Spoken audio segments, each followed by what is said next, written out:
আসসালামু আলাইকুম ওয়া রাহমাতুল্লাহি ওয়া বারাকাতুহু।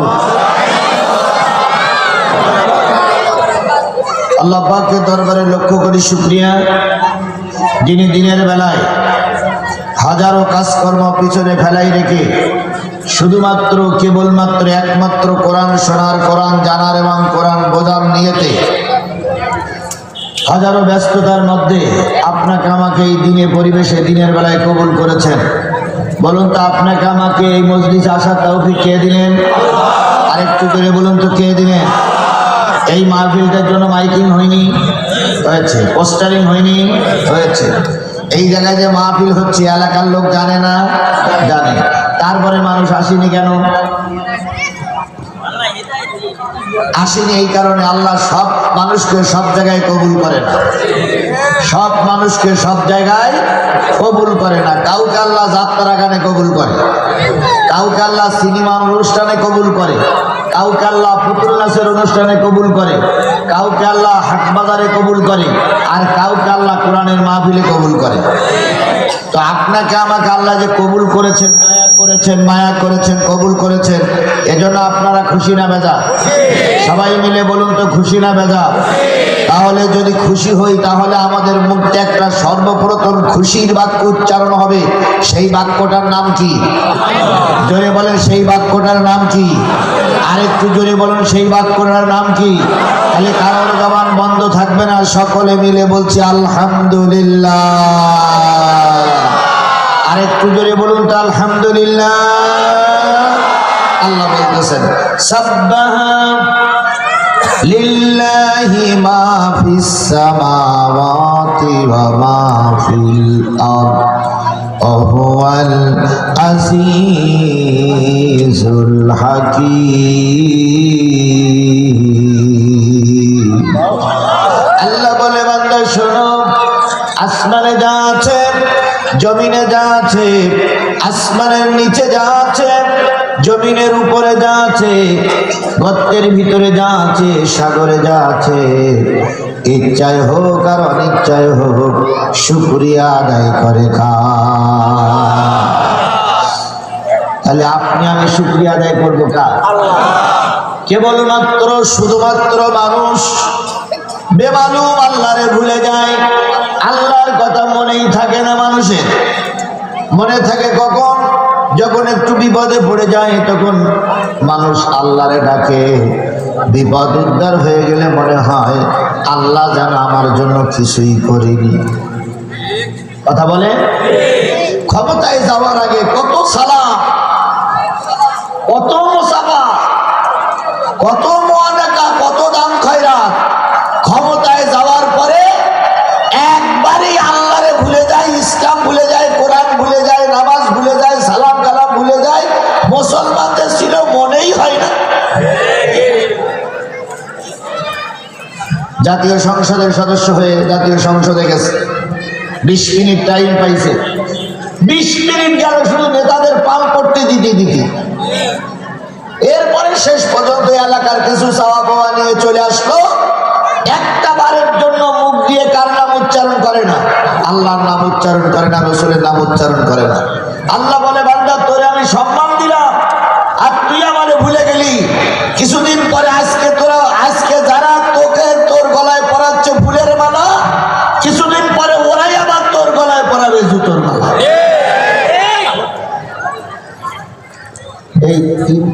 এই যে মেলা শব্দ আছে, ওটা কমাই দেন।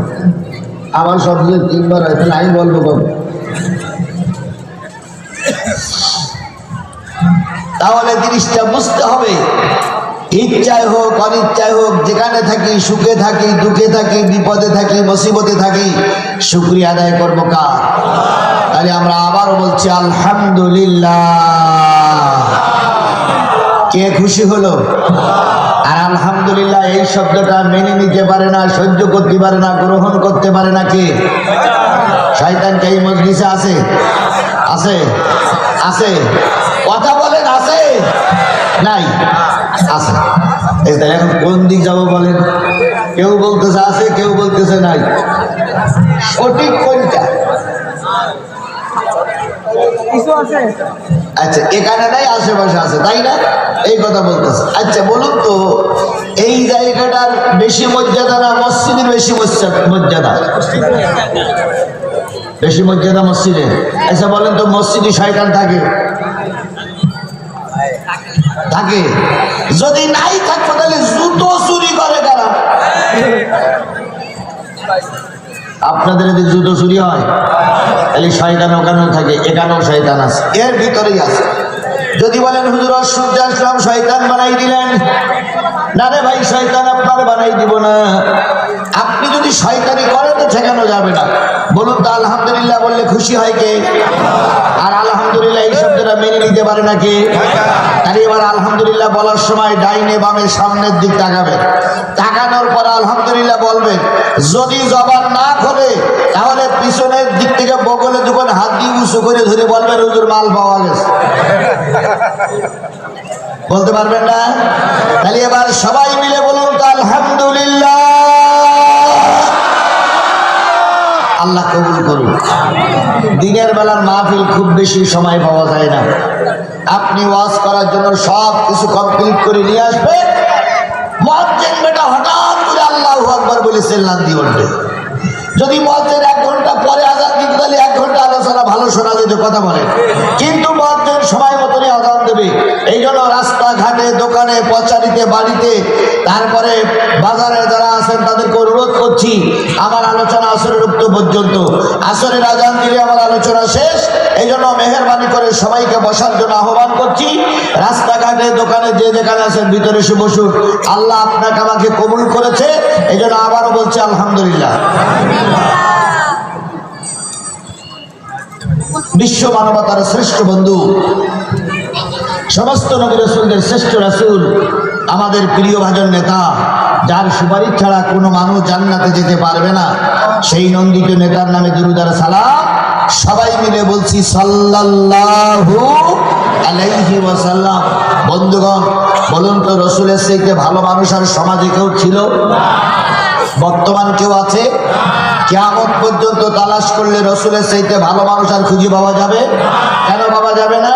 আল্লাহ রসুলের সম্পর্কে নিজেই বলেছেন, ওয়া ইন্নাকা লাআলা খুলুকিন আযীম।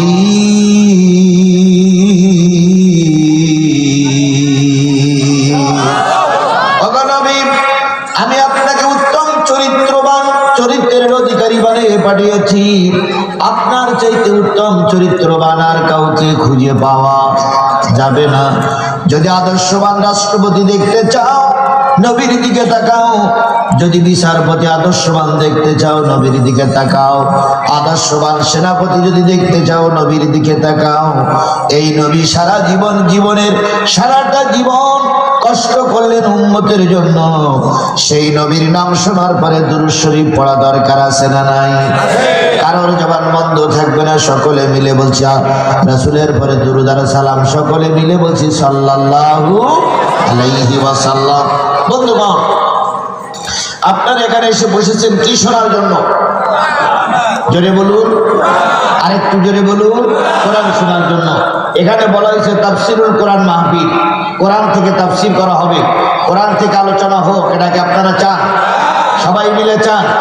যারা দূরে আছেন, বাড়িতে আছেন, তারা একটা কথা শুনুন। আল্লাহ বলতেছেন, ওয়াইদা কুরিয়াল কোরআন ফাসতামিউ লাহু ওয়া আনসিতু লাআল্লাকুম তুরহামুন। যখন তোমাদের সামনে কোরআন পড়া হবে, তখন সেই কোরআনগুলো তোমরা চুপচাপ বসে বসে শোনো। চুপচাপ বসে বসে শুনতে হবে। কার নির্দেশ? তাহলে চুপচাপ শুনতে হবে, ডিস্টার্ব করলে হবে না, ফোনে কথা বললে হবে না, গল্প করলে হবে না, তারপরে একজন আর একজনের সঙ্গে অন্যরকম মনস্ক হলে হবে না। চুপচাপ বসে বসে কি শুনতে হবে? যদি চুপচাপ বসে বসে কোরআন শরীফ শুনতে পারো, লাআল্লাকুম তুরহামুন, আমি আল্লাহ পাক আশা করা যায় তোমাদের উপরে আল্লাহর রহমত নাজিল হবে। আচ্ছা বলুন তো, আমাদের রহমতের দরকার আছে না নাই? যেই লোকগুলো বাজারে আছে এই লোকগুলো মনে রহমতের দরকার নাই, তাহলে তারা আসে না কেন? যারা বাড়িতে আছে তাদের মনে হয় রহমতের দরকার নেই, যদি থাকবে তাহলে তারাও আসে না কেন? সুতরাং আল্লাহ রাব্বুল আলামিন বললেন, চুপচাপ কোরআন শরীফ শোনো। আল্লাহ রহমত দিয়ে ভরপুর করে দিবেন। এই জন্য কোরআনের আলোচনা হবে, ডিস্টার্ব না করে চুপচাপ শোনার জন্য চেষ্টা করি। আল্লাহ আমাদের কোরআনের মাহফিলে কবুল করুক। সকলে মিলে বলুন আমিন। এবার কোরআনে যান। আল্লাহ নবী বলেন, আল কোরআন শাফিউম মুসাফফা আমা হিল্লু মুসাদ্দিকান মান জালাহু আমামাহু قده إلى الجنة ومن جعله خلفه ساقطه إلى النار। কোরআন এমন একটা কিতাব, কিয়ামতের দিন কারোর পক্ষে সুপারিশ করবে আর কারোর বিপক্ষে আল্লাহর কাছে নালিশ করবে। এই কোরআন কিয়ামতের দিন কারোর পক্ষে সুপারিশ করবে আর কারোর বিপক্ষে কি নালিশ করবে। কার কাছে? জোরে বলেন, কার কাছে? সাহাবীরা বলেন, ইয়া রাসূলুল্লাহ, কোরআন কার পক্ষে সুপারিশ করবে? নবী বললেন, এই কোরআনকে যারা ইমাম বানাবে।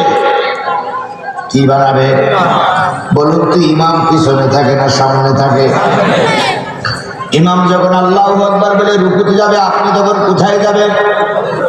ইমাম যখন সামি আল্লাহু লিমান হামিদা বলে দাঁড়ায় যাবে, আপনি তখন কি করবেন?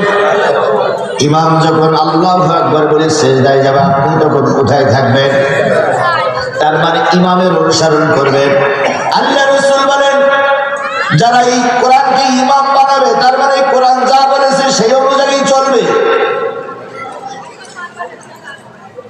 কোরআন যা বলেছে সেই অনুযায়ী যারা চলবে, এক কথায় কোরআনকে যারা সামনে রাখবে, এই কোরআন কিয়ামতের দিন তাদেরকে টেনে টেনে আল্লাহর জান্নাতে নিয়ে যাবে। তাহলে কোরআনকে ইমাম বানালে কোরআন কোথায় নিয়ে যাবে? তাহলে কোরআনকে সামনে রাখতে হবে, কোরআনকে ইমাম বানাতে হবে। রাসূলের নির্দেশ, কথা বলেন ঠিক না বেটি?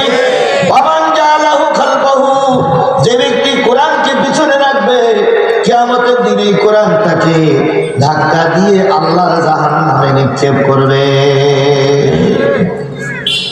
তাহলে আপনারা যারা বসে আছেন, আপনাদের সামনে কি কোরআন? এই আমাদের খেয়াল করেন, সবাই আমাদের খেয়াল করেন, আপনাদের সামনে কি কোরআন? যারা স্টেজে বসে আছে তাদের সামনে কি কোরআন? এইবার যদি আপনি চলে যান, আপনার পিছনে পড়বে কি কোরআন? যদি স্টেজ থেকে কেউ চলে যায়, তার পিছনে পড়বে কি কোরআন? তাহলে কোরআনকে যারা পিছনে রাখবে, কোরআন তাদের ধাক্কা দিয়ে কোথায় নিক্ষেপ করবে? তাহলে আমরা কোরআনকে সামনে রাখবো না পিছনে রাখবো? এই কথা বলেন, কোরআনকে সামনে রাখবো না পিছনে রাখবো? তার মানে কোরআন সামনে রাখা মানে হলোই কোরআনের বিধান অনুসারে আমাদের চলতে হবে। তাহলে আসর ওয়াক্ত পর্যন্ত আমার সময়, আমি এই নির্ধারিত সময়টুকু আপনাদের কাছে দাবি রাখছি, কোরআনকে পিছনে রেখে চলে যাওয়া যাবে না। কারা কারা কোরআনকে সামনে রাখতে রাজি আছেন? দুই হাত উঁচু করে আল্লাহর দেখা। আল্লাহ এই লোকদের সহ এলাকার সব মানুষকে কোরআন সামনে রাখার তৌফিক দান করুন। আরেকটু জোরে বলেন আমিন, আরো জোরে আমিন। এবার হাত নামান। এবার বলুন তো, কোরআন নাজিল হলো কাদের জন্য? খেয়াল করেন, সবাই খেয়াল করেন, এক এক করে আসি। কোরআন নাজিল হয়েছে কাদের জন্য? মানুষের জন্য। আপনার এখানে মানুষ না অন্য কিছু? এই ওয়াজ শোনার দলের ভিতরে আওয়ামী লীগের লোক আছে না নাই? বিএনপির লোক আছে না নাই? জামাতের লোক মনে হয় নাই? আছে। চরমনাই হেফাজতের লোক আছে না নাই? যত লোক আমরা এখানে থাকি সবাই তো আমরা মানুষ। কি গরু থাকলে মাঠে আছে, ছাগল থাকলে ঘাটে আছে, মাছ থাকলে পুকুরি আছে। এখানে গরু নেই, ছাগল নেই, মাছ নেই, কিচ্ছু নেই। এখানে আমরা যারা আছি কি? তাহলে আমাদের জন্যই কোরআন। ওটাকে বুঝে আসছে? হুদাল্লিন নাস, নামত নাকি না? হুদাল্লিন নাস, হুদাল্লিন নাস, মানুষের জন্য হেদায়েতের কিতাব। নাম কি? তাহলে এখানে আওয়ামী লীগ, বিএনপি, জাতীয় পার্টি, জামাত ইসলামের কথা উল্লেখ নাই? উল্লেখ আছে মানুষ। তুমি আর আমি যদি মানুষ হই, তোমার জন্য আমার জন্য কোরআন। তাহলে আজকে সেই কোরআনের আলোচনা হচ্ছে। তুমি যদি মানুষ হও, তোমাকে কোরআনের মাহফিলে আসতে হবে। মানুষ না হয়ে যদি অন্য কিছু হও, আমি তোমাকে কোরআনের আহ্বান করব না। যদি মানুষ হয়ে থাকো, কোরআনের মাহফিলে এসো। মানুষ হয়ে থাকলে কোরআন শুনতে বসো। হয়তো আজকের এই আলোচনা তোমার আর আমার জন্য হেদায়েতের ওসিলা হয়ে যেতে পারে। এই মানুষের জন্য আয়াত নাযিল হইল কত? ৬,৬৬৬ কয় পারা? 30 পারা। কয়টা সূরা? 100 সূরা। এবার আসুন, তাহলে মানুষের জন্য 6666 আয়াত নাজিল হলো, মানুষের জন্য 30 পারা কোরআন নাজিল হলো, মানুষের জন্য 114টা সূরা নাজিল হলো। সেই 6666 আয়াতের ভিতর থেকে আমি আপনাদের সামনে কেবলমাত্র একটা আয়াত তেলাওয়াত করেছি, সেটা হলো সূরা আল ইমরানের 104 নম্বর আয়াত। কয়টা আয়াত? এই সবাই মিলে বলেন কয়টা আয়াত? কোরআন শরীফের 4 নম্বর সূরা, কোরআন শরীফের 3 নম্বর সূরা, 4 নম্বর পারা, 4 নম্বর পারা 3 নম্বর সূরা, সূরা আল ইমরান। ইমরানের কয়টা আয়াত? সবাই মিলে বলেন কয়টা আয়াত? বিশ্বাস করুন, কোরআন থেকে আলোচনা হচ্ছে, কোরআন থেকে আলোচনা হবে, উল্টো বোঝার সময় নেই। শুধু এতটুকু বলি, কয়টা আয়াত? এবার একবার হৃদয়ের কান দিয়ে খেয়াল করতে হবে, সবাই খেয়াল করতে হবে। যেহেতু দিনের বেলার প্রোগ্রাম, রাতের বেলার প্রোগ্রাম হলে আধা ঘন্টা 1 ঘন্টা বাড়ানো যায়, দিনের বেলার প্রোগ্রাম হলে কত সময় বাড়ানো যায় না, এই জন্য খুব খেয়াল করতে হবে। আল্লাহ বললেন, ওয়ালতাকুম মিনকুম উম্মাতুন, তোমাদের ভিতর থেকে একটা উম্মত থাকবে। উম্মতের কাছে আমি পরে আসতেছি। আল্লাহ বললেন তোমাদের ভিতর থেকে একটা উম্মত থাকবে। এবার বলুন তো, আল্লাহ বললেন তোমরা উম্মত। উম্মত মানে কি? বলেন সবাই, উম্মত মানে কি? হ্যাঁ, দল, জাতি, গোষ্ঠী, সংগঠন যাই বলি, তাহলে উম্মত মানে ধরে নিলাম দল। উম্মত মানে কি? তাহলে কোরআনে কি দলের কথা আছে? এখনই বলা গেল কোরআনে দলের কথা। তাহলে তোমাকে আমাকে বলা হলো তোমাদের ভিতর থেকে একটা দল থাকবে। কি থাকবে? তাহলে কোরআনে দলের কথা আছে। এবার যদি আপনাকে বলি আপনি কোন দলের লোক, যে কোনো একটা দলের লোক আপনি বলবেন। যদি দলের লোক নাও বলেন, ভোট দেওয়ার সময় একজন আরেকজনকে ভোট দেয় না, দেয় না? কিছু আছে আওয়ামী লীগের সাধারণ কর্মী, বিএনপির সাধারণ কর্মী, জামাতের সাধারণ কর্মী, তারাও কিন্তু দলের সাপোর্ট করে, নতুবা দলের লিডারদের ভোট দেয় কেন? আল্লাহ বলেন তোমার নাম হলো একটা দল। এবার আসুন, দলের কথা কোরআন শরীফে বলা হয়েছে। তুমি আর আমি যদি দল করি, দলের সাপোর্ট করি, তাহলে দল করতে গেলে সাধারণত 4টা জিনিস লাগবে। কয়টা? সবাই মিলে খেয়াল করেন, কয়টা? আরো জোরে বলেন, দল করতে গেলে কয়টা জিনিস লাগবে?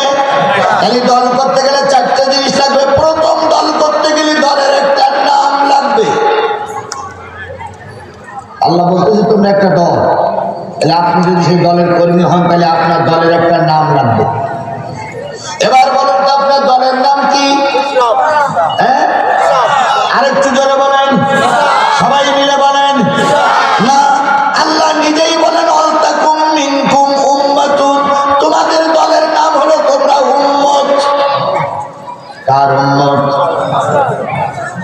রাসূলের উম্মত। কার উম্মত? আমরা সবাই রাসূলের দলের লোক, তাই না ভাই? আমরা সবাই কার দলের লোক? কেউ কেউ বলে আমরা আওয়ামী লীগের লোক, ওরা স্লোগান তোলে আমরা সবাই মুজিব সেনা। ভয় করি না? আমরা সবাই জিয়ার সেনা। ভয় করি না? আমরা সবাই জামাত সেনা। ভয় করি না? বুলেট বোমা। কিন্তু আল্লাহ বললেন না না না, তোমার পরিচয় তুমি উম্মত, তুমি রাসূলের উম্মত। তোমার একটা পরিচয়, তুমি রাসূলের উম্মত। তুমি যদি কোরআন হাদিসের দলের লোক হও, তাহলে তোমার পরিচয় তুমি উম্মত। কি গাইডার স্লোগান হচ্ছে? 71-এর হাতিয়ার গর্জে ওঠো আলাদা। তারপরে বলতেছে কত কি স্লোগান, ওই দিকে আমার যাওয়ার দরকার নেই। শুধু আমার কথা হলো, দল করতে গেলে তোমার দলের একটা নাম লাগবে, সেই দলের নাম হলো উম্মত। এটা কোরআন শরীফে আছে।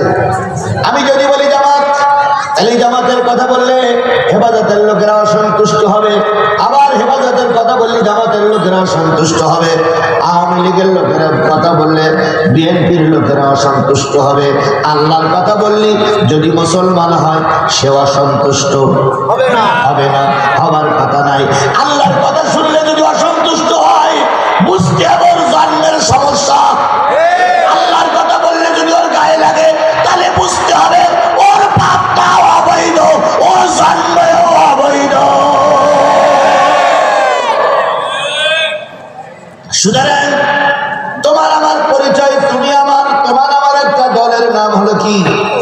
মনে থাকবে তো?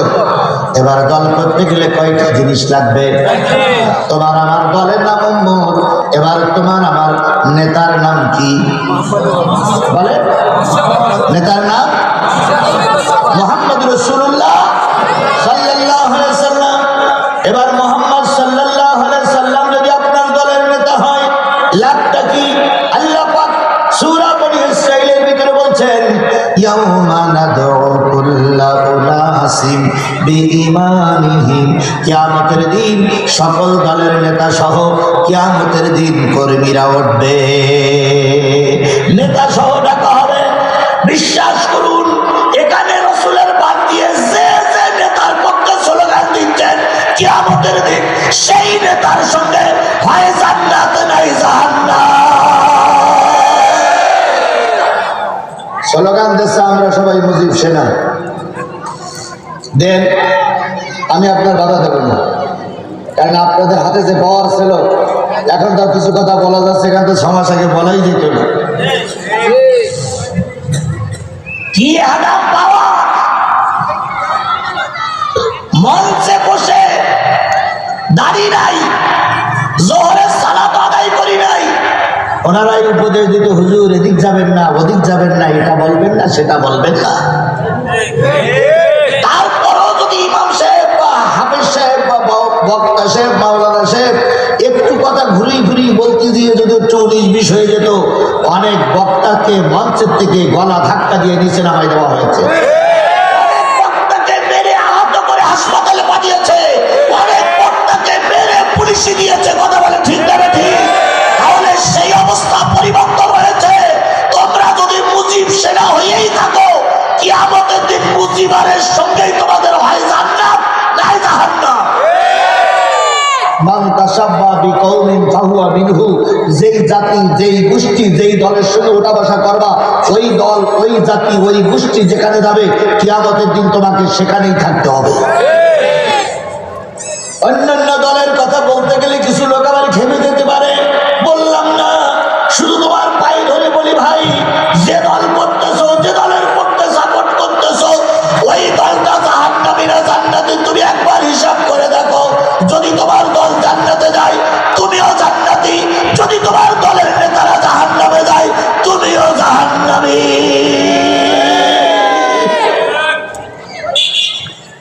এখন যে দল যেটা করতেছেন, সেই দল জাহান্নামী না জান্নাতি, এখন এরপরে প্রশ্ন করবেন, হুজুর কোন দল জান্নাতে যাবে, কোন দল জাহান্নামে যাবে, আমরা তো বুঝতে পারছি না।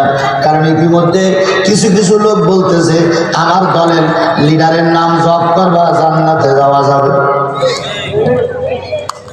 আমি নাম বলবো না, তো বুঝে নিয়ে রাখতে না, ধরে নিলাম আপনাদের সঠিক। আল্লাহ রাসূল বলেছেন, মান তাশাব্বা বিকওমিন ফাহুয়া মিনহু।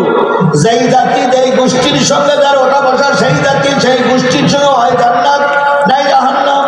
এখন কোন দলটা জান্নাতে যাবে তার প্রমাণ স্বরূপ আগামীকাল এই যে বিশাল মাঠ, আগামী এক সপ্তাহের ভিতরে বিশাল মাঠে একটা পার্টির জনসভা হবে। কবে হবে তা বললাম না, পার্টির জনসভা হবে। যে কোনো একটা পার্টি, জামাত হোক, বিএনপি হোক, জাতীয় পার্টি হোক, যে কোনো একটা পার্টির জনসভা হবে। এখান থেকে মসজিদ কত দূর? এইখান থেকে মসজিদ কত দূর? পাশেই মসজিদ। মসজিদে আজান হয়ে গেল, আসরের আজান। আজানের পরে যদি নেতা কর্মীরা সব নামাজ পড়ে, জেনে নিয়ে আপনার এই দলটা জান্নাতি দল।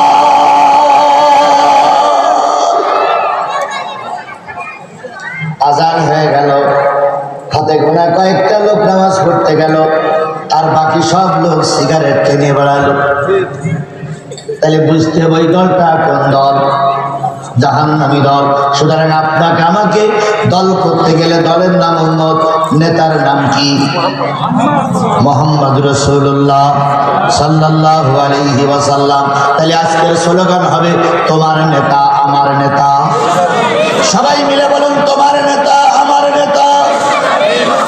সেই নেতারে আমরা অন্তর দিয়ে ভালোবাসি না বাসি না? আমার তো মনে হয় বাসি না। যদি বলেন কেন?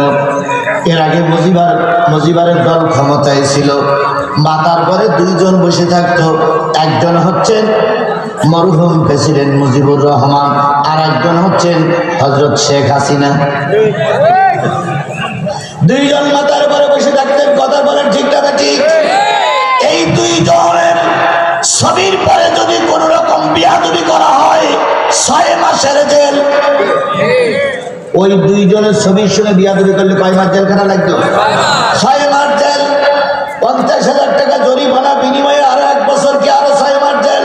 তাহলে একটা ছবির অবমাননা করলে জেলখানা লেগেছে, অথচ মুহাম্মাদের বিরুদ্ধে কত খারাপ ভাষা ব্যবহার করা হয়েছে, একটিবারের জন্য তাদেরকে আইন করে জেলখানায় রাখা হয়নি। নবী মুহাম্মদ রাসূলুল্লাহ সাল্লাল্লাহু আলাইহি সাল্লামের জন্ম মৃত্যু কোন দিক থেকে পালন হয় জানার কোনো সুযোগ নাই, অথচ মরহুম প্রেসিডেন্ট মুজিবুর রহমানের জন্মদিনে শত শত গরু জবাই করে এই দেশের মানুষ খেয়েছে। কথা বলেন, তাহলে আপনার কাছে যদি রসুলের চাইতে কোনো প্রিয় কেউ থাকে, তার সঙ্গে আপনি জান্নাত অথবা জাহান্নামে যাবেন।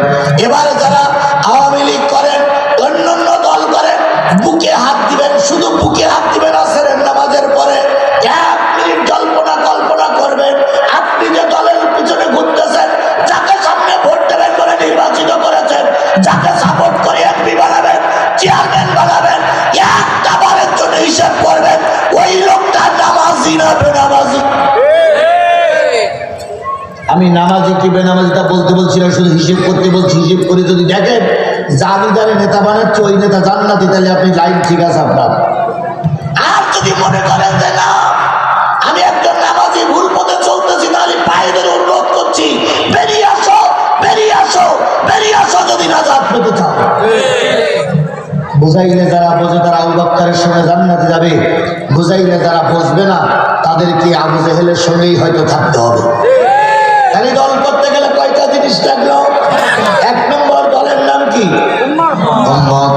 2 নম্বর নেতার নাম কি? মুহাম্মদ রাসূলুল্লাহ সাল্লাল্লাহু আলাইহি ওয়াসাল্লাম। দল করতে গেলে একটা প্রতীক চিহ্ন লাগে। কি চিহ্ন? এই জনে বলেন কি চিহ্ন? আমার এখানে নৌকা মারা আছে, আমি কোন দলের লোক? এক কথা বলেন, আমি কোন দলের লোক? আমার এখানে নৌকা মারা আছে, আমি কোন দলের লোক? ভাইয়ের এখানে দাড়িপাল্লা মারা আছে, কোন দলের লোক? ভাইয়ের এখানে নাঙল মারা আছে, কোন দলের লোক? এই হুজুরের এখানে ধানের শীষ মারা আছে, কোন দলের লোক?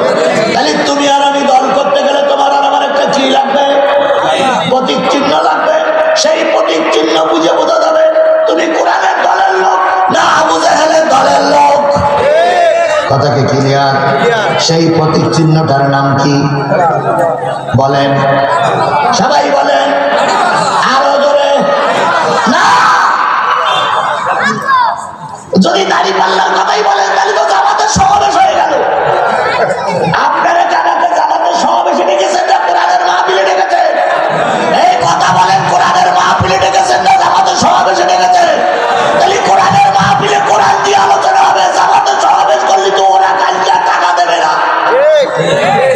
ওরা বলবে ও সোনাকে হুজুর, তাই বলবে না?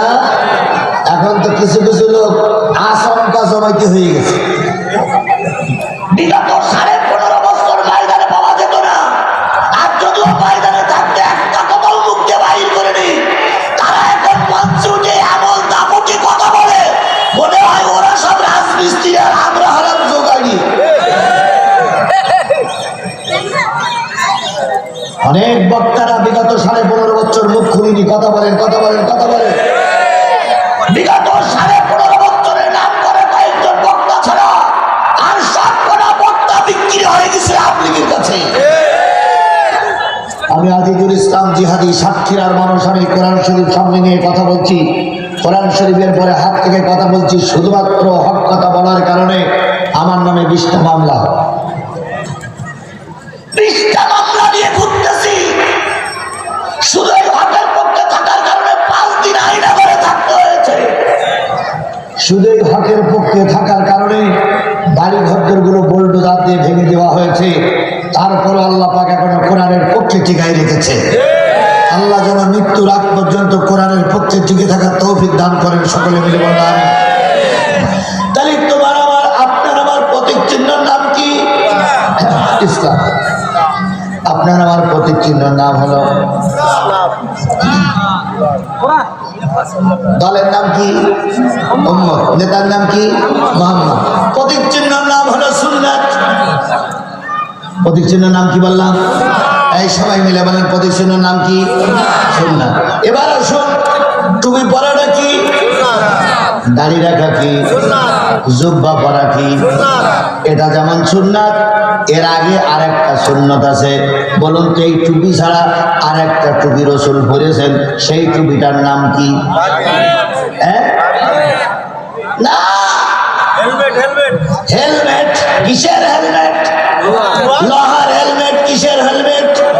আরো করে বলেন, কিসের হেলমেট? লোহার হেলমেট। এই টুপির জায়গায় আল্লাহ রাসূল লোহার টুপি পরেছে। তুমি আর আমি যদি দিন কায়েমের পক্ষের শক্তি হই, মাঝে মাঝে এই টুপি খুলে লোহার টুপি পরাটাও সুন্নাত।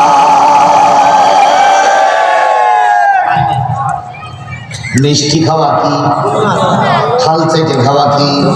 দাড়ি টুপি রাখা যদি সুন্নত হয়, আর একটা সুন্নত আছে, আল্লাহর নবী যারা যুদ্ধের ময়দানে পড়েছেন, লোহার জামা, লোহার টুপি। ও আমার যশোরের মুসলমানেরা, শপথ দিতে হবে, দিন কায়েমের জন্য যদি এই টুপি খুলে লোহার টুপি পরতে হয়, দিন কায়েমের জন্য যদি এই জুব্বা খুলে লোহার জামা পরতে হয়, লোহার জামা লোহার টুপি পরতে রাজি, তবু বাতিলদেরকে ময়দানে দাঁড়াতে দেব না।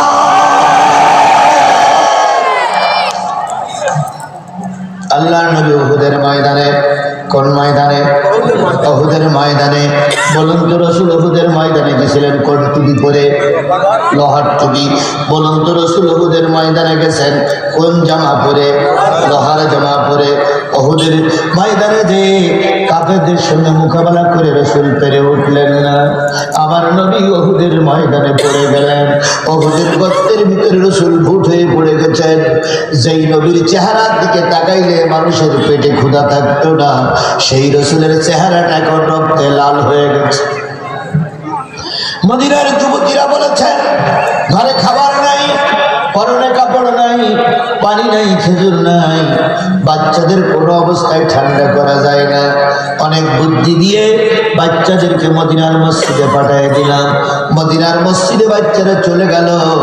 2 দিন 3 দিন 4 দিন পরে যখন খাওয়ার জোগাড় হয়েছে, ঘরে যখন খেজুর আর রুটি হয়েছে, মায়েরা মদিনার মসজিদের সামনে যেয়ে বলেছে, আব্বু বাড়ি এসো, আম্মু বাড়ি এসো, খাওয়ার ব্যবস্থা হয়েছে। ওই বাচ্চাগুলো মদিনার গেটে এসে মা জননীর গালে চুমা দিয়ে বলেছে, আম্মু ঘরে ফিরে যাও। রাসূলের চেহারার দিকে তাকাই থাকলে পেটে ক্ষুধা থাকে না। সেই রাসূল উহুদের ময়দানে রক্তাক্ত। হযরত আয়েশা সিদ্দিকা রাদিয়াল্লাহু তাআলা আনহা বর্ণনা করেছেন, নবী ঘরের ভিতরে ফিরে আসতেন, কাপড়গুলো খুলে দিতেন, এরপরে নবী বিশ্রামে চলে যেতেন। আমি রাসূলের কাপড় সেলাই করতে শুরু করতাম। লণ্ঠনে আলো জ্বলতেছে, লণ্ঠনে তেল আছে, আলো জ্বলতেছে। কিছুক্ষণ পরে লণ্ঠনের তেল ফুরিয়ে গেছে, বাতিটা নিভে গেছে, হাতের সূর্য পড়ে গেছে। নবীজির এখনো কাপড়গুলো সেলাই করা শেষ হয়ে যায় নাই। আয়েশা বলেছেন, আমার জাতি, আমি চিন্তা করলাম এখনো নবীর কাপড় সেলাই করা শেষ হয়ে যায় নাই, এখন নবীর কাপড়টা কিভাবে সেলাই করব। আমার মনে একটা বুদ্ধি আসলো। রাসূল কম্বল মুড়ি দিয়ে শুয়ে আছেন, কম্বলটা মুখের থেকে সরাই দিয়েছি। ওই কম্বলটা মুখের থেকে সরাই দেওয়ার পরে যে আলো হয়েছে, ওই আলোয় আমি আমার হারানো সুজ খুঁজে পেয়েছি। আমার ভাইয়েরা, সেই নবী কোন ময়দানে মার খেয়েছেন? উহুদে। কোন ময়দানে মার খেয়েছেন? কাফেরদের সঙ্গে মোকাবেলা করতে না পেরে হেলমেট ভেঙে গেল, কড়া ভিতরে ঢুকে পড়লো, কাফেরের আঘাতে দাঁত ভেঙে গেল। নবীজি গর্তের ভিতরে ভুট হয়ে পড়ে আছে, 2 কানা পা উপরের থেকে নাড়াচ্ছে, আর নবী গর্তের ভিতর থেকে কাঁদতেছে, ফাতেমা হুজরাখানার থেকে ছুটে এসো, তোমার বাবা গর্তের ভিতরে ভুট হয়ে পড়ে আছে। ফাতেমা ছুটে আসলেন, কয়েকজন সাহাবীকে সঙ্গে নিলেন। নবীকে যখন উঠানো হলো, নবীজির হেলমেট ভেঙে গেছে, মাথায় কড়া ঢুকে পড়েছে, দাঁত ভেঙে গেছে। আল্লাহর নবী সোজা হয়ে বসলেন। সোজা হয়ে বসার পরে এবার সাহাবীরা তার চারিপাশে আসে দাঁড়ালো। দেখলেন 70টা লাশ তার সামনে পড়ে আছে। নবী সাল্লাল্লাহু আলাইহি সাল্লামের বশির মতন কড়া এখনো ভিতরে ঢোকা, রক্ত খরণ হচ্ছে। নবী দাঁড়ায় বলেন, আল্লাহ, আমি তো আমার উম্মতের অবস্থা দেখতে চাইনি। তাহলে যে জিনিসটা বোঝাতে চাচ্ছি, আল্লাহর নবী যদি কাপড়ের টুপি পরে সুন্নত আদায় করতেন, পাগড়ি পরে সুন্নত আদায় করতেন, জামা পরে সুন্নত আদায় করতেন, খোদার কসম হেলমেট ভেঙে কড়া ভিতরে ঢুকতো না। তাহলে তুমি আর আমি বাংলাদেশের মুসলমান 170-কে দাঁড়িয়েছি। আবার যদি বাইগানে কাপড় বেঁধে হেলমেট পরে যদি রাস্তায় নামতে হয়, নামতে রাজি, তবু বাতিলের সঙ্গে আতঙ্ক করতে রাজি না।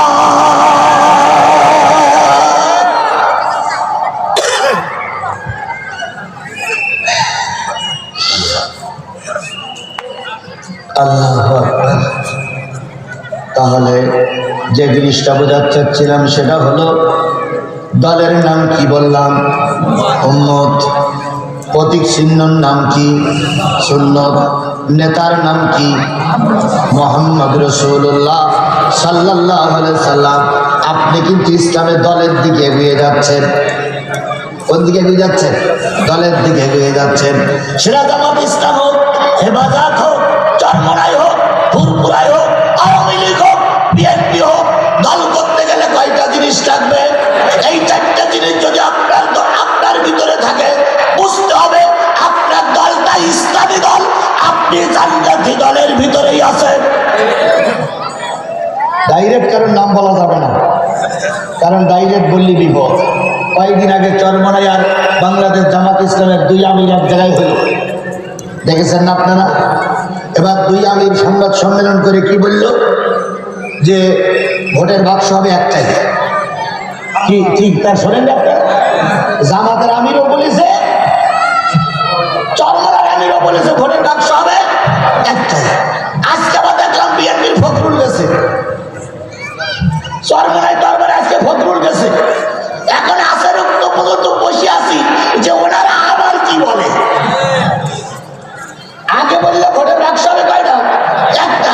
এখন আজকে যাওয়ার কি বলবে? ওরই জন্য জাতি তাকাই আছে। কথা বলেন ঠিক না বেটি? যদি উল্টো পাল্টা বলে তাহলে বুঝে যাবে কথার মুখ এক নয়, অন্তর আর মুখ। দেখি আজকে কি বলে। কি জাতি অপেক্ষায় আছি না আমরা? আমরাও দেখতে চাই যে কে কি বলে। বিশ্বাস করো যশোরের মুসলমান, গোটা বাংলাদেশের এমন কোন জেলা নাই এই পর্যন্ত বছর আমি সফর করিনি। সফর করে যা ধারণা হয়েছে, শুধু যদি টুপিওয়ালার আয়াত থাকে, আগামী সংসদ হবে কোরআনের সংসদ। ঝামেলা হলো টুপিওয়ালাদের নিয়ে। এই টুপিওয়ালারা যে কখন কি বলতেছে, কোন দিকে যাচ্ছে বোঝা বড় কষ্ট। এই জন্য টুপিওয়ালাদের কোরআন এক, টুপিওয়ালাদের রাসূল এক, টুপিওয়ালাদের ধর্ম এক, টুপিওয়ালাদের এত বাক বাকুম কথা হবে কেন? আমার ভাইরা, তাহলে কয়টা জিনিস পাওয়া গেল? এবার আসুন, দল করতে গেলে একটা অফিস লাগবে। অফিস ছাড়া দল করা যায় না। সব রাজনৈতিক দলের অফিস আছে না নাই? আরেকটু জোরে বলেন, আছে না নাই? কিছুদিন আগে দেখতাম বিরাট বিরাট রাস্তার ফুটপাত দখল করে নৌকার অফিস। এখন আবার দেখতেছি ওরা চলে গেছে ওই জায়গায় দখল করে আর একজনেরা অফিস করেছে। তাহলে ওই জায়গা দখল করে ওরা অফিস করেছিল বলে গালিগালাজ দিতাম। আমরা অফিস যদি করি তাহলে ওর ভিতরে আর আমার ভিতরে পার্থক্য থাকলো কোনটা? আমার কথা মানে বুঝতে পারেন না? এবার মনে হয় মাঝে মাঝে রাগ করতেছেন নাকি? রাগ করতেছেন? বুঝতে হবে ভাই, আগে চাঁদাবাজি ছিল, দুর্নীতি ছিল, দখলদারি ছিল, বালিখর ছিল, গাছ করেছিল, মদ করেছিল, তারি করেছিল। তাই তাদের বিরুদ্ধে আমরা কথা বলেছি। এখনো দেশে চাঁদাবাজি থাকে, পুকুর লুটকারি থাকে, দোকান লুটকারি থাকে, তাহলে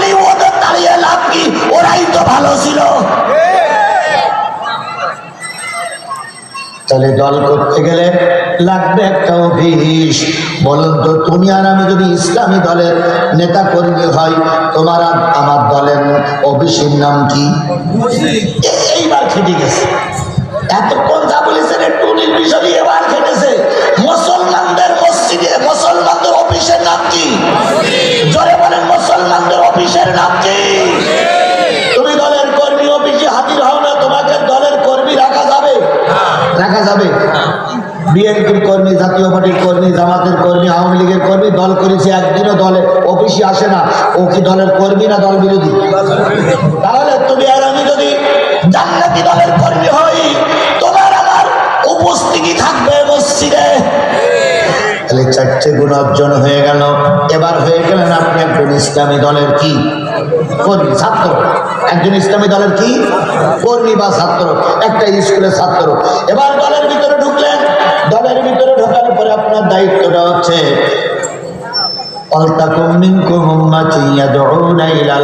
আপনি কিন্তু দলের ভিতরে ঢুকে পড়েছেন বলে 4টে গুণ অর্জন করি। কয়টা গুণ? তাহলে আপনি যদি ইসলামী দলের লোক হন, আপনার দলের নাম কি? উম্মত। আপনার নেতার নাম কি? মুহাম্মদ সাল্লাল্লাহু আলাইহি সাল্লাম। আপনার প্রতীকের নাম কি? সুন্নাত। আপনার অফিসের নাম কি? মসজিদ। আপনি দলের কর্মী হয়ে গেছেন, দলের ভিতরে ঢুকেছেন, আপনি ফরম পূরণ করে দলের নেতা হয়ে গেছেন, কর্মী হয়ে গেছেন। আপনার দায়িত্ব হচ্ছে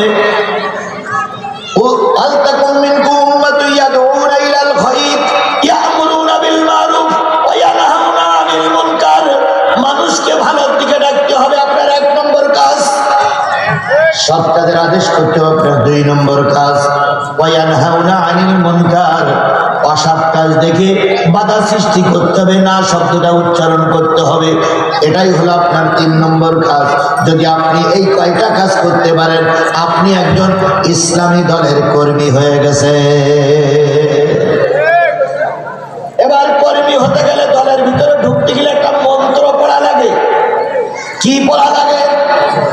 আচ্ছা বলুন, আমাদের দেশের ইংরেজি শিক্ষার স্কুল কি ক্যাডেট স্কুল আছে না? ইংলিশ মিডিয়া স্কুল আছে না? বাংলা মিডিয়া স্কুল, কত রকম স্কুল আছে না? আচ্ছা বলুন তো, এক একটা স্কুলের পোশাক এক এক রকম, এক একটা স্কুলের বই এক এক ধরনের। এখন আপনি যদি ইসলামী দলের ভিতরে ইসলামের স্কুলের ভর্তি হয়ে থাকেন, তাহলে আপনাকে একটা মন্ত্র পড়তে হবে। সেই মন্ত্রটার নাম কি? হ্যাঁ, এই না, নামাজ না, এতটুকু দিলে হবে না। তাই সেই ওটা তো নামাজ, ওটা তো ইবাদত, ওটা তো কাজ। মন্ত্র একটা আছে, সেই মন্ত্র পড়ে দলে ঢুকতে হবে। সেই মন্ত্রটার নাম হচ্ছে লা ইলাহা ইল্লাল্লাহু মুহাম্মাদুর রাসূলুল্লাহ। একটা মন্ত্র আপনি পড়লেন, এই মন্ত্রটা শুধু পড়লে হবে না, মন্ত্রটার অর্থ কি? এই যে লা ইলাহা ইল্লাল্লাহ বললেন, তার একটা অর্থ আছে না? সেই অর্থটা কি বলেন? হ্যাঁ, একজন বলছে আল্লাহ এক, আর একজন বলছে আল্লাহ ছাড়া মানুষ নাই। কোনটিতে ধরি? আমরা সাধারণত বিভিন্ন লোক বিভিন্ন রকম অর্থ করে। বাংলায় লেখা আল্লাহ ছাড়া কোনো মাবুদ নাই, মুহাম্মদ সাল্লাল্লাহু আলাইহি সাল্লাম আল্লাহর বান্দা এবং রাসূল। তাবলীগওয়ালারা বলে কিছুতে কিছু হয় না, যা কিছু হয় কার থেকে হয়? আল্লাহর থেকে হয়। আর মুহাম্মদ সাল্লাল্লাহু আলাইহি সাল্লাম আল্লাহর প্রেরিত বান্দা এবং রাসূল।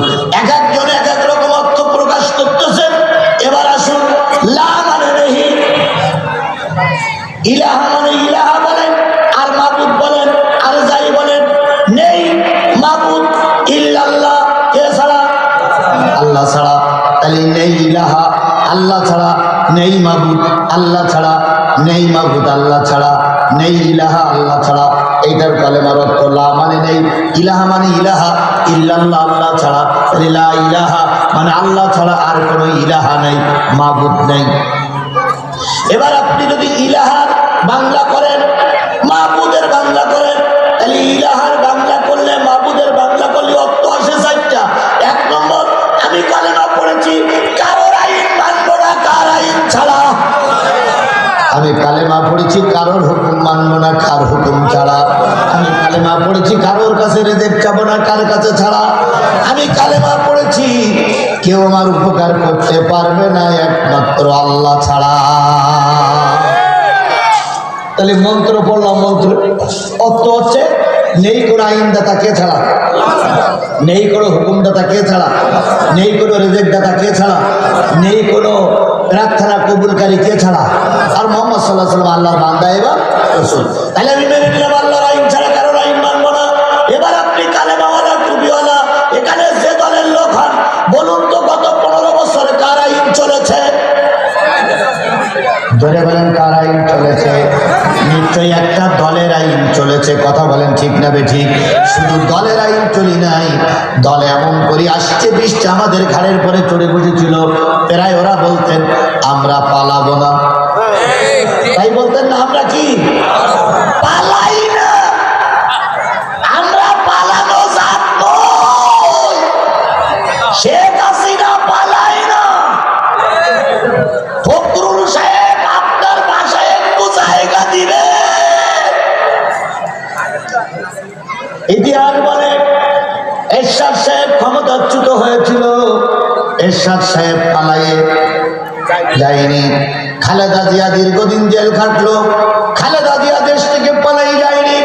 বাংলাদেশ জামাত ইসলামী শীর্ষস্থানীয় নেতাদের ফাঁসির কাস্টে ঝুলানো হলো, অনেক নেতাদেরকে জেলখানায় ঢুকে ঢুকে মারা হলো। আল্লামা সাঈদীকে 13 বছর জেলখানায় বন্দী করে রেখে ইনজেকশনের মাধ্যমে দুনিয়ার থেকে বিদায় করে দেওয়া হলো। জাতীয় পার্টি জামাত ইসলাম, জাতীয়তাবাদী দল বিএনপি পালাই গেছে। জলে বলেন পালাই গেছে। আর ওনারা প্রায় বলতেন পালাই না, ছাত্রদের এক ধাক্কায় বিমানে চড়ে পালিয়ে গেল। আর ওনাদের দলের এখনো কিছু নেতা কর্মী আছে, মাঝে মাঝে কি বলে লাইন ঘোষণা করে 16ই ডিসেম্বর আবার আসবে, তারপরে 20 জানুয়ারি আসবে, এখন আবার বলতেছে 26শে মার্চে আমরা আবার ময়দানে হাজির হব। ওদিক থেকে বলতেছে কি আমি সীমানার পাশে আছি, আর এদিক থেকে বাচ্চারা বলতেছে মা মা মা চলে এসো। মা মা করে লাভ নাই, যে মা তার সন্তানকে রাস্তায় ফেলিয়ে পালিয়ে যায় ওই মা মা নামের কলঙ্ক। খালেদা জিয়া পালাই গেল না, বাংলাদেশ জামাত ইসলামী ইসলামী ছাত্র শিবিরের ছেলেরা রাজপথ ছেড়ে পালাই যায়নি। বিএনপির লোকেরা পালিয়ে গেল না, তোমার এত শক্তি পালাইয়ে গিয়ে গেল। গাই গরু পালাই গেছে, বাছুর দিয়ে রেখে গেছে। কি কথা বলেন, কথা বলেন, কথা বলেন।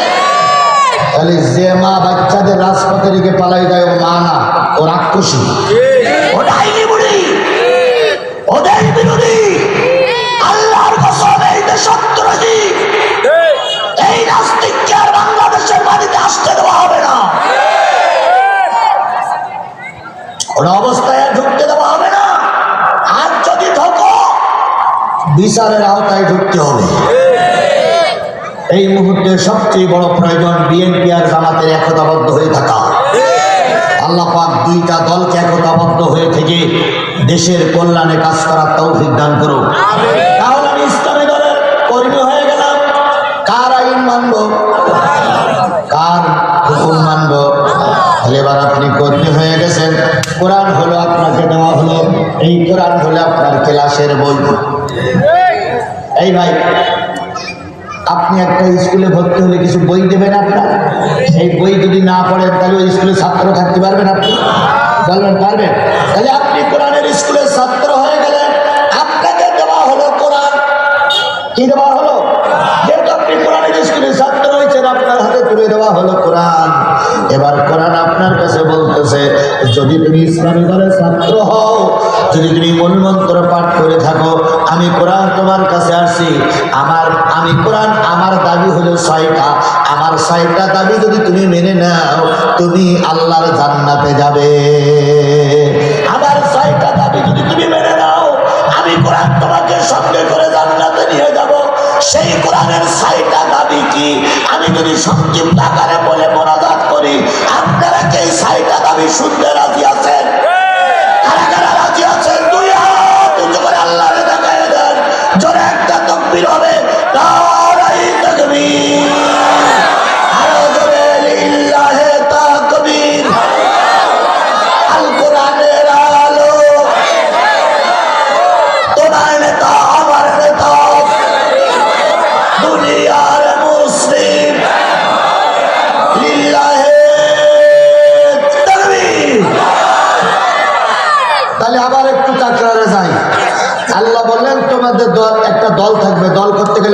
জিনিস লাগলো? চারটা জিনিস গ্রহণ করে ঢুকলাম মুসলমানের দলে, ইসলামের দলে। কি পড়লাম? লা ইলাহা ইল্লাল্লাহ কালেমা পড়েছি। এখন আমি স্কুলে ঢুকে গেছি, এখন আমি মুসলমানদের দলের ভিতরে ঢুকে গেছি। মুসলমানদের দলের ভিতরে জান্নাতি দলের ভিতরে ঢুকছি। জান্নাতি দলের ভিতরে যদি ঢুকি তাহলে আপনার পাঠ্য পুস্তকের নাম হলো কোরআন। কোরআন আপনার কাছে কয়টা জিনিস দাবি করে? তুমি যদি আমাকে মেনেই নিয়ে থাকো তাহলে আমার 1 নম্বর দাবি হলো, উঠতে হবে না তো ভাই, 2-1 উঠলে ভালো কথা না তো? আমি তো সময় দেখতেছি, 2-1 ওটা তো ভালো কথা নয়। যে যুবকগুলো উঠতেছে এই যুবকগুলোর দরকার আমার, কারণ দিন কায়েমের জন্য এখন বুড়ো মানুষের দরকার না, এখন যুবক মানুষের দরকার। আবার বুড়ো মানুষরা খেপে যাবেন না, আপনারা খেপে গেলে আমার খারাপ লাগবে। বুড়া মানুষরা দোয়া করতে পারে কিন্তু ময়দান দখল করতে পারে না। বুড়ো মানুষরা দোয়া করে চোখের পানি বুক বাঁচাতে পারে কিন্তু ময়দান দখল করতে পারে না। আরে জ্বলন্ত প্রমাণ হচ্ছে বিএনপি জামাত। বিএনপি জামাত অনেক আন্দোলন করেছে, অনেক লাশ পড়েছে, অনেক রাস্তায় জীবন দিয়েছে, কিন্তু ময়দান দখল করতে পারেনি। কথা বলেন, কথা বলেন, কথা বলেন। এখন বিএনপি বলতেছেন আমার আন্দোলনের ফসল, মিথ্যা কথা। জামাত ইসলাম বলতেছেন আমাদের আন্দোলনের ফসল, এটাও মিথ্যা কথা। জামাত বিএনপি কম আন্দোলন করেনি কিন্তু ময়দান পরিষ্কার করতে যতবার ময়দানে নেমেছে ততবার গুলি খেতে হয়েছে, ততবার মামলা খেতে হয়েছে, ময়দান ছেড়ে পালিয়ে আসতে হয়েছে। এক সময় জামাত আর বিএনপি দোয়া করতে, আল্লাহ এ ব্যক্তির বাচ্চা বলিয়ে যান। কি বলেন, বলেন, বলেন, বলেন, বলেন। অনেক সময় আমরা দোয়া করতাম, আল্লাহ এর যন্ত্রণা সহ্য হচ্ছে না, দয়া করে তুমি দুনিয়ার থেকে কি করো, উঠাই না। বিএনপির লিডাররা শুক্রবারে হুজুরের কাছে কাছে এই বলতো, হুজুর দোয়া করেন শেখ হাসিনা যেন মারা যায়। আমি কেটা বাড়াই বলতেছি না ঠিক বলতেছি?